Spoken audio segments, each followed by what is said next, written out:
उस आदमी का क्या नाम है? आप सब लोग जानते हो ना, मोदी जी का दोस्त। क्या नाम है? जोर से बोलिए। अडानी। तो हम आदरणीय अखिलेश यादव जी के नेतृत्व में इंडिया के लिए काम करेंगे और प्रधानमंत्री नरेंद्र मोदी जी अडानी के लिए काम करेंगे। याद रखना, याद रखना। याद है ना आपको, मुख्यमंत्री थे अखिलेश यादव जी, एम्बुलेंस की सेवा यहां पर चलाई। मुख्यमंत्री थे अखिलेश यादव जी, जो यहां बेरोजगारी भत्ता उस समय दिया गया, लैपटॉप बांटा गया, स्कूल बनाने का काम, अस्पताल बनाने का काम, बड़े बड़े हाईवे बनाने का काम अखिलेश यादव जी के नेतृत्व में उत्तर प्रदेश के अंदर हुआ। तो अखिलेश यादव जी एम्बुलेंस की सेवा देते हैं, बेरोजगारी भत्ता देते हैं, लैपटॉप देते हैं, और प्रधानमंत्री नरेंद्र मोदी जी क्या कहते हैं? प्रधानमंत्री नरेंद्र मोदी क्या कहते हैं? एक चुनावी सभा में भाषण दे रहे थे मोदी जी, उन्होंने कहा, ये तो जब चुनावी रैली में जाते हैं तो कहते हैं भाइयों और बहनों, आपके लिए स्कूल बनवाएंगे, अस्पताल बनवाएंगे, एम्बुलेंस की सेवा शुरू करेंगे, बेरोजगारी भत्ता देंगे। और जब प्रधानमंत्री जी जाते हैं रैलियों में तो कहते हैं गांव गांव में कब्रिस्तान है तो शमशान होना चाहिए कि नहीं होना चाहिए? कहते हैं कि नहीं कहते हैं? हमको शमशान नहीं चाहिए, हमको अपने बच्चों के लिए स्कूल चाहिए, अस्पताल चाहिए, अच्छी शिक्षा चाहिए, बिजली चाहिए, पानी चाहिए। क्या कर रहे हैं देश में?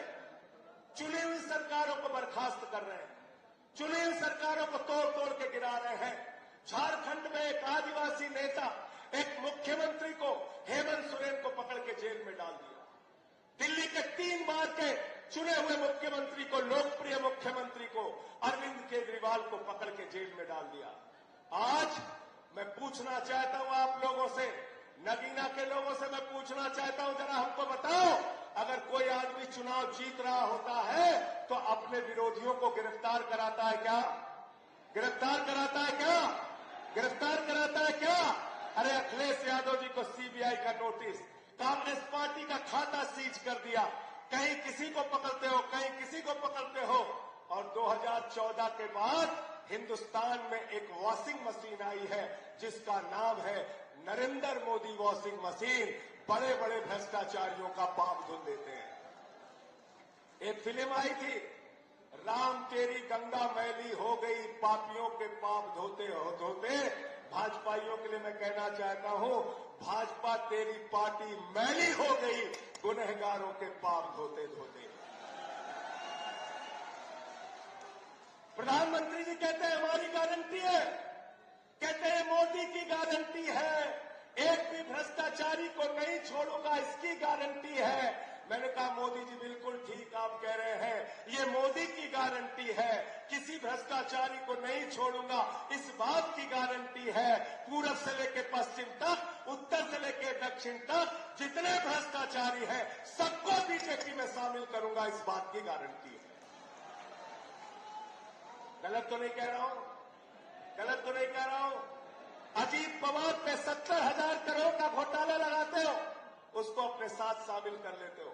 छगन भुजबल पे भ्रष्टाचार का आरोप, बीजेपी के साथ। प्रफुल्ल पटेल पे भ्रष्टाचार का आरोप, बीजेपी के साथ। नारायण राणे पे भ्रष्टाचार का आरोप, बीजेपी के साथ। अशोक चौहान पे भ्रष्टाचार का आरोप, बीजेपी के साथ। हसन मुश्रीफ पे भ्रष्टाचार का आरोप, बीजेपी के साथ। तपस राय पे भ्रष्टाचार का आरोप, बीजेपी के साथ। मुकुल राय पे भ्रष्टाचार का आरोप, बीजेपी के साथ। जनार्दन रेड्डी पे भ्रष्टाचार का आरोप, बीजेपी के साथ। हेमंत विश्व शर्मा पे भ्रष्टाचार का आरोप, बीजेपी के साथ। सारे भ्रष्टाचारियों को अपनी पार्टी के साथ शामिल कर लेते हो मोदी जी। तो इसलिए मैंने बीजेपी के लिए नारा दिया है, जो जितना बड़ा भ्रष्टाचारी वो उतना बड़ा पदाधिकारी। ये बीजेपी का नारा है। और मैं तो कहता हूं भ्रष्टाचार के खिलाफ जब भाजपाई बोलते हैं तो ऐसा लगता है डाकू गब्बर सिंह और ओसामा मिला देना, हिंसा पे दे देना, हिंसा पे दे देना। कितना अहंकार हो गया मोदी जी को। गाना बज रहा देश भर में, सुना होगा आप लोगों ने गाना,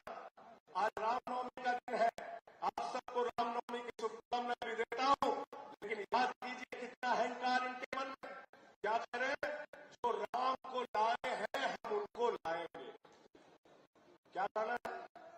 जो राम को लाए हैं हम उनको लाएंगे। नरेंद्र मोदी जी, आप अपने मन में इतना अहंकार मत पालिए।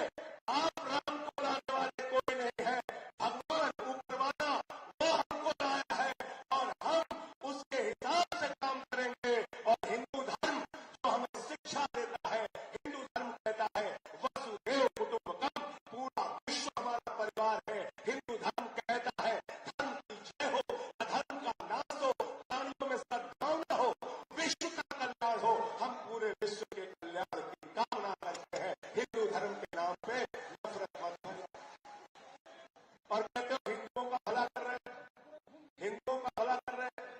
अखिलेश जी बैठे हैं, मैं इससे पूछना चाहता हूं, आप सबसे पूछना चाहता हूं, इस देश में सबसे बड़ी आबादी किसकी है भाई? किसकी है आबादी सबसे बड़ी? हिंदुओं की। बेरोजगारी सबसे ज्यादा बढ़ेगी तो सबसे ज्यादा नुकसान किसका? जोर से बोलिए। महंगाई सबसे ज्यादा बढ़ेगी तो सबसे ज्यादा नुकसान किसका? भ्रष्टाचार बढ़ेगा तो सबसे ज्यादा नुकसान किसका? हिंदुओं का। आपने इस देश के नौजवानों को 4 साल की अग्निवीर योजना में लगा दिया।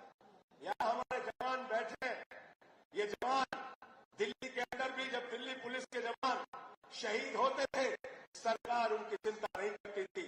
भारत के पहले मुख्यमंत्री अरविंद केजरीवाल जिन्होंने कहा सीमा का जवान हो या दिल्ली पुलिस का जवान, अगर उसकी शहादत होगी तो 1 करोड़ रुपए की सम्मान राशि उसके परिवार वालों को दी जाएगी। हम देशभक्त हैं, हमारे पुरखों ने इस देश के लिए कुर्बानियां दी है। हम डॉक्टर लोहिया को मानने वाले हैं, हम जेपी को मानने वाले हैं, हम गांधी को मानने वाले हैं, हम बाबा साहब डॉक्टर भीमराव अम्बेडकर को मानने वाले हैं। इसलिए तो अखिलेश यादव जी ने फॉर्मूला दिया और नारा लगाया कि अब सरकार जो बनेगी वो पीडीए के लिए काम करेगी, पीडीए के लिए, पीडीए के लिए काम करेगी, पीडीए के लिए काम करेगी। और इन नफरत फैलाने वाले लोगों से हमको लड़ना है, इनसे संघर्ष करना है, इनसे किसी मामले में पीछे रहने का काम नहीं करना है। मैं भगत सिंह की लाइन पढ़ रहा था, जेल में जब था, उनसे मिलने आए उनके भाई, फांसी की सजा हो चुकी थी। भगत सिंह के भाई निराश हुए, जब घर गए तो भगत सिंह ने उनको चिट्ठी लिखी और चिट्ठी के अंत में 2 लाइनें लिखी। उन्हें ये फिक्र है हरदम नया दर्जे जफा क्या है, उन्हें फिक्र है हरदम नया दर्जे जफा क्या है। जफा मतलब होता है अत्याचार। उन्हें फिक्र है हरदम नया दर्जे जफा क्या है। हमें भी शौक है देखे सितम की इंतहा क्या है, हमें भी शौक है देखे सितम की इंतहा क्या है। हम देखना चाहते हैं आप कितना अत्याचार कर सकते हैं, हम देखना चाहते हैं केजरीवाल पे आप कितना अत्याचार कर सकते हैं, हेमंत सोरेन पे कितना अत्याचार।